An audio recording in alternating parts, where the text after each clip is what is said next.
नमस्कार दोस्तों, हम सच न्यूज में आप सभी का स्वागत है। मैं अनिल अंचल लेकर हाजिर हूँ सागवाड़ा शहर सहित आसपास की खास हलचल को। तो फिर चलिए खबरों के सिलसिले को आगे बढ़ाते हैं। सागवाड़ा विद्यानिकेतन विद्यालय मधुकर परिसर में आयोजित विराट मातृशक्ति सम्मेलन में राष्ट्रीय स्वयंसेवक संघ के बांसवाड़ा विभाग प्रचारक विकास राज भी पहुंचे। आइए इस अवसर पर उन्होंने क्या कुछ खास कहा, आपको दिखाते हैं। ब्यूरो रिपोर्ट अनिल अंचल, हम सच न्यूज सागवाड़ा। सभी प्रबुद्धजन,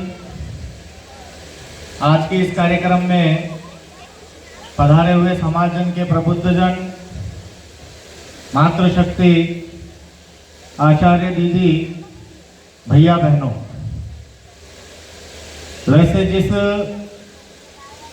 कार्य के लिए यह मातृशक्ति सम्मेलन रखा गया है, प्रारंभ में ही दीदी ने वो सारा विषय हम सबके सामने ला करके रख ही दिया है और ये बता दिया है कि बादल गरजते हैं तो आसमान का रंग बदल देते हैं, आंधियां चलती है तो दिन रात बदल देते हैं, उठकर खड़ी हो जाए यदि नारी शक्ति तो समाज में इतिहास बदल सकती है। इस प्रकार की मातृशक्ति का यह भव्य सम्मेलन आज यहाँ जो आयोजित पूज्य गुरुदेव के श्री चरणों से आशीर्वचन हम सबको सुनने वाले ही हैं। लेकिन एक माँ की भूमिका के रूप में जब हम यहाँ इस मातृशक्ति सम्मेलन को कर रहे हैं, ऐसे समय में आज की जो आवश्यकता है, ऐसे मातृशक्ति का नेतृत्व आज समाज के विभिन्न क्षेत्रों में हो रहा है। और एक माँ जिस पुत्र को 9 महीने गर्भ में रख करके रक्त से पालती है, वो गर्भ से बाहर निकलता है जब उस पुत्र को दूध से पालती है और उसके बाद में अपने स्नेह से पालती है। ऐसी मातृशक्ति जो सती सावित्री साध्वी, जिसके बारे में कहा जाता है, इस प्रकार के स्वरूप को साकार करके समाज में जब जब भी संकट विपदा आपदा आकर के खड़ी हो जाए, ऐसे समय में यदि सारे देवगण भी किसी की शरण में जाएंगे तो वो माँ ही होती है, वो माँ का स्वरूप ही होता है। ऐसे माँ के स्वरूप का यदि आज यह शक्ति सम्मेलन आयोजित हो रहा है तो मुझे लगता है विद्या भारती संस्थान के इस विद्यालय ने विशेष योजना ही इस कार्य के लिए बनाई होगी। और आज के इस आधुनिक युग में जब हम इस मोबाइल के जमाने में आगे बढ़ रहे हैं और उस मोबाइल के जमाने में आज जैसे बालक बालिकाएं तैयार हो रही है, ऐसे स्मार्ट बालक बालिकाओं को तैयार करने के लिए हमारे पास में भी ऐसी स्मार्ट माएँ हैं या नहीं, मुझे लगता है इस प्रकार के आयोजन से ये आज सिद्ध हो जाए। क्योंकि सुबह सुबह बालक को स्कूल भेजना है तो वो माँ की बड़ी कठिन परीक्षा है कि उसको तैयार करके उठा करके स्कूल में भेज देना, और भेजने के बाद में जो गहरी लंबी सांस वो माँ लेती है, उसका एहसास वो ही जानती है कि अब गई 8 घंटे। तो ऐसे समय में उस बालक का पालन पोषण करने वाली वो माँ, जिसकी भूमिका केवल विद्यालय समय को छोड़ करके शेष समय जो उस माँ की भूमिका है वो किस प्रकार की हो रही है। पहले माँ के समय में ऐसा कहा जाता था कि बच्चे जब रोते थे तो झूले साड़ी बांध करके, 2 पल्लू बांध करके झूलों पर लेटा दिया जाता था, उस समय बच्चे जब रोते थे। लेकिन आज के आधुनिक काल में जब बच्चे रो रहे हैं तो उनके समाधान के लिए मोबाइल आ गया, और ऐसे मोबाइल उनको तुरंत पकड़ा दो, बच्चे ज्यादा रोना धोना पसंद नहीं करते हैं, बस मोबाइल की जिद है। ऐसे इस मोबाइल के युग में वो माँ कहीं वो संस्कार ना भूल जाए जिन बातों को लेकर के आज समाज में आवश्यकता है। क्या आज बालक उस प्रकार का तैयार हो रहा है क्या जो समाज का नेतृत्व कर सके, सनातन संस्कृति का डंका समाज को लेकर के बजा सके? वो केवल गाय को काऊ कहकर ही नहीं पुकारे, वो गाय को उस माँ के स्वरूप में उस गाय माता कहकर के पुकारे। सावन के मास में सारी माताएं बहनें मंदिर तो जा रही है, पूजा पाठ कर रही है, लेकिन घर की छोटी बालिका है या घर का छोटा बालक भी क्या माँ का आंचल पकड़ करके मंदिर जा रहा है क्या? आज वो सारे सनातन हिंदू संस्कृति, भारतीय संस्कृति वाले वो जो त्योहार हमारे हुआ करते थे, आज वो त्योहार कहीं और गायब हो गए और समाज के अंदर आधुनिकी आज फादर्स डे मनाने का प्रचलन प्रारंभ हो गया, आज मदर्स डे मनाने का प्रचलन प्रारंभ हो गया, आज वैलेंटाइन डे मनाने का प्रचलन प्रारंभ हो गया। हमारे यहाँ तो पिताजी के जब तक 2 लाख भूसे नहीं पड़ते थे तो हमारे फादर्स डे, ये रोज ही हमारे फादर्स डे होते थे। माँ की झापट जब तक गाल पर नहीं पड़ती थी, ये फादर्स डे और मदर्स डे हमारे समाज की व्यवस्था नहीं है। ये दूर पाश्चात्य संस्कृति विकृति जिसको कहा है, वहां की व्यवस्थाएं आज जो हमारे समाज के अंदर आकर खड़ी हो गई है। ऐसे समय में वो माताएं तैयार है क्या अपने बेटे को वो संस्कार देने के लिए? आज वो स्टेटस पर हैप्पी मदर्स डे लगा रहा है, आज वो स्टेटस पर हैप्पी फादर्स डे लगा रहा है। उसको ये समझाना पड़ेगा, बेटा तेरी माँ का दिन केवल एक दिन नहीं है, 365 दिन का दिन तेरी माँ का दिन है, 365 दिन तेरे पिता का दिन है। केवल एक दिन हैप्पी मदर्स डे लगाने से काम नहीं चलेगा। इसलिए आज समाज की उस व्यवस्था में जब अपना समाज भी लगातार उस आधुनिकता के चक्कर में पड़ता जा रहा है, ऐसे समय में हम हमारा पहनावा भूलते जा रहे हैं, हमारी वेशभूषा भूलते जा रहे हैं, हमारी भाषा भूलते जा रहे हैं, हमारे भवन ये किस प्रकार के खड़े होते जा रहे हैं। आज मुझे लगता है शायद इन बातों का चिंतन करने के लिए ही ये मातृशक्ति सम्मेलन किया गया। ऐसे समय में आज अपना बालक ये जन्मदिन जब मना रहा है तो उसकी व्यवस्था किस प्रकार की है। आज वो केक ला करके काटना चाहता है, आज मोमबत्ती लगाकर बुझाना चाहता है, लेकिन हमारी सनातन संस्कृति में कभी अग्नि को फूंक मार करके बुझाने की व्यवस्था नहीं रही है। हम उस गुरुकुल वाली व्यवस्थाओं को आज भूल रहे हैं, जिसके कारण से हमारे यहाँ पर आज का बालक या बालिका वो कहीं ना कहीं पतन की ओर बढ़ रही है। तो हमारे को ये समझना पड़ेगा, क्या हमारे बालक का जन्मदिन हम घर पर दीपक जलाकर मना रहे हैं क्या? क्या उसको मंदिर में ले जा करके मना रहे हैं क्या? गाय की सेवा में मना रहे हैं क्या? क्या घर का, क्या बाहर से लाया हुआ केक ही केक माना जाएगा? क्या उस माँ के द्वारा थोड़े काजू किशमिश की छौंक लगा करके, सूजी मैदा का हलवा बना करके बच्चे की थाल में सजा करके रख दिया जाए तो क्या उसको केक नहीं माना जाएगा?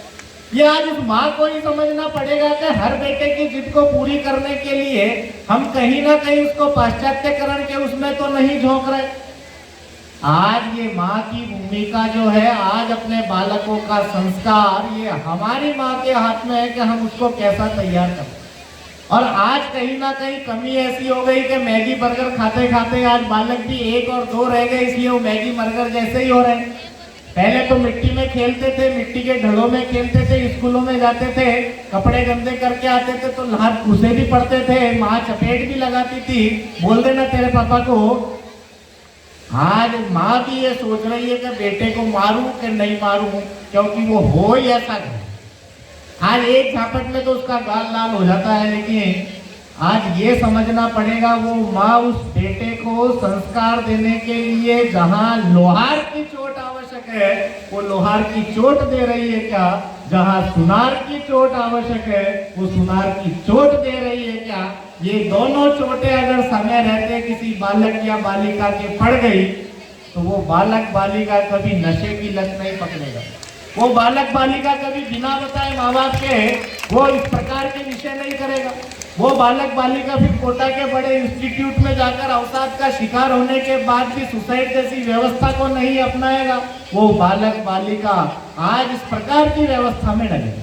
इसलिए आज हमारी जो पारिवारिक व्यवस्था है, पहले तो कुटुंब व्यवस्था हमारे यहाँ होती थी, लेकिन आज पारिवारिक व्यवस्थाओं के चलते चलते शायद मुझे लगता है एकता कपूर के कभी सास है कभी बहू देखे ऐसे नाटकों को देखते देखते आज परिवार में जहां पर तलाक और डाइवोर्स जैसे शब्द हमारे समाज के अंदर आकर प्रवेश कर गए, और आज वो युवक युवतियां जो 7 फेरे लेकर के 7 जन्म तक साथ रहने का वादा कर रहे हैं, लेकिन आज 7 महीने भी वो साथ में नहीं रह रहे हैं, तो आज उसके पीछे के कारण यदि किसी को समझना पड़ेगा वो माँ ही।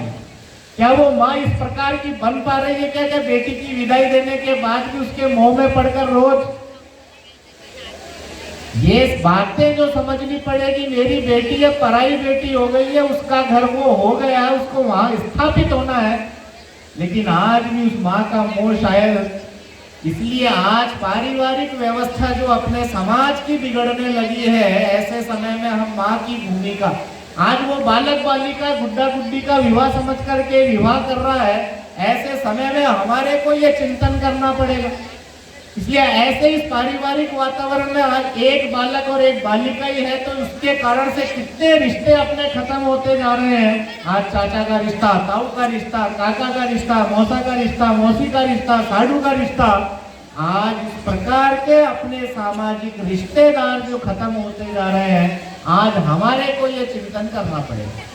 इसलिए पारिवारिक कलेश कितने भी हो, ऐसे समय में वो माँ, वो नारी जो अपने परिवार में पंगत और संगत लेकर के चल रही है, उस परिवार का कोई बाल बाका नहीं कर सकता। और परिवार का मतलब वो है कि वो एक माँ दो परिवारों को संभाल रही है। इसलिए मैं मेरे परिवार में 7 दिन में मेरे परिवार में जितने सदस्य हैं उनका सामूहिक भोजन हो रहा है क्या? सप्ताह भर में एक बार मेरे परिवार के जितने सदस्य हैं वो सारे के सारे सदस्य एक बार पूजा पाठ भजन कीर्तन कर रहे हैं क्या? आज पिता का बेटे से संवाद नहीं है, माँ का बेटी से संवाद नहीं है, आज बड़ी बड़ी हवेलियां खड़ी हो गई लेकिन रहने वाले नहीं है। ऐसे समय में जितने कमरे हैं उतनी टीवियां खड़ी हो गई, जितने कमरे हैं, आज हमको ये समझना पड़ेगा। इसलिए आज की माताएं बहनें जो इस मातृशक्ति सम्मेलन में उपस्थित आई है, ये हमारे को समझना पड़ेगा। आज मेरे परिवार में मैं जिस भारत में रह रहा हूँ, अब हम इंडिया में नहीं रहते हैं, अब से हम भारत के लोग हो गए हैं और भारत के रहने वाले लोग वो भारत की व्यवस्था से ही चलने चाहिए। इसलिए क्या मेरे घर के बाथरूमों में, वॉश स्टेशनों में जो सामग्री रखी हुई है, क्या वो भारत से बनी हुई सामग्री है क्या? आज मेरे घर में स्वदेशी वस्तुओं का उपयोग हो रहा है क्या? आज ये चिंतन करने की आवश्यकता है। आज मेरे बेटे का जन्मोत्सव है तो मेरा बेटा या बेटी के जन्मोत्सव पर मैं एक पौधा लगा रहा हूँ क्या? पौधा लगा रही हूँ क्या? आज ये चिंतन करने की आवश्यकता है। आज नवरात्रि के उस समय में जब कन्या पूजन कर रहे हैं तो केवल घर की मोहल्ले की 9 कन्याओं को पूजन करने से पूजन नहीं होगा, बल्कि आज जिस बेटी को आवश्यकता है 2 समय का भोजन जिसको नहीं मिल रहा, जिसको पहनने के लिए पूरे कपड़े नहीं मिल रहे, क्या उन बेटियों को मेरे घर में ला करके पूजन कर सकता हूँ क्या? वो कन्या पूजन है। और तीसरा, अपनी बेटी को सक्षम बनाइए। आज हमारे यहाँ पर जितने भी देवियां हैं सबके हाथों में शस्त्र है, और इसलिए हमारी बेटी भी अबला नहीं कहलाए, वो भी कहीं ना कहीं खेले कूदे, कराटे सीखे, लकड़ी चलाना सीखे, आत्मरक्षा के गुण सीखे। ऐसे समय में इस मातृशक्ति सम्मेलन को जो विद्यालय ने आयोजित किया है, मुझे लगता है कि आज सामाजिक व्यवस्थाओं का जो ताना बाना ये बिगड़ रहा है, इस ताने बाने को संभालने के लिए आज हम सब माताओं बहनों को एक होना पड़ेगा। मेरा परिवार सुरक्षित रहे, मेरा समाज सुरक्षित रहे, मेरे बेटा बेटी सुरक्षित रहे, वो किसी प्रकार के व्यस्त में नहीं जाए, और भारत के जितने भी संस्कार है वो सारे के सारे संस्कार उसको मिले। इसलिए कहा ना, ब्रिटेन के भी प्रधानमंत्री यहाँ आए थे, कहते हैं कि अंग्रेजी का बोला वाला वो इंग्लैंड ब्रिटेन 200 सालों तक भारत पर राज करके गया, लेकिन आज वहाँ का प्रथम नागरिक भारत प्रधानमंत्री वो गर्व से कहता है मैं हिंदू हूँ, और अक्षरधाम मंदिर में जाकर के पूजा करके आए। इसलिए अंग्रेजी के बोलबाले से हट करके भारत की व्यवस्थाओं में हम पुनः आए। निश्चित रूप से आज मातृशक्ति के इस सम्मेलन में अल्प बातें जो आप सबके सामने रखी है वो मैंने पहली बार रखी, ऐसा नहीं है, मेरे से पहले भी कई लोगों ने रखी है। कई कथाएं आप लोग सुन रहे हैं, और कथाओं में भी आज एक उम्र के बाद में टीवी पर संस्कार चैनल लग रहा है, वो संस्कार चैनल लास्ट में लग रहा है। उस संस्कार चैनल को प्रारंभ में ही अपने घरों में प्रारंभ करें। आज इस मातृशक्ति सम्मेलन में पूज्य गुरुदेव के आशीर्वचन से हम पुनः अनुभूत होंगे। इतनी बात कहकर मैं मेरी बात को समाप्त करता हूँ। जय भारत। तो फिर अब मुझे दीजिए इजाजत, हम फिर मिलेंगे ऐसी खास और अहम खबरों के साथ। तब तक के लिए जय हिंद, जय भारत। दोस्तों, अगर आपको हमारी खबरें अच्छी लगे तो अहम सच न्यूज चैनल को सब्सक्राइब जरूर करें। धन्यवाद दोस्तों, अगर आपने हमारे चैनल अहम सच न्यूज को अभी तक सब्सक्राइब नहीं किया है तो इसे आज अभी और इसी वक्त चैनल को सब्सक्राइब करें, ताकि सागवाड़ा शहर सहित आसपास की ताजा खबरें आप तक पहुंच सके।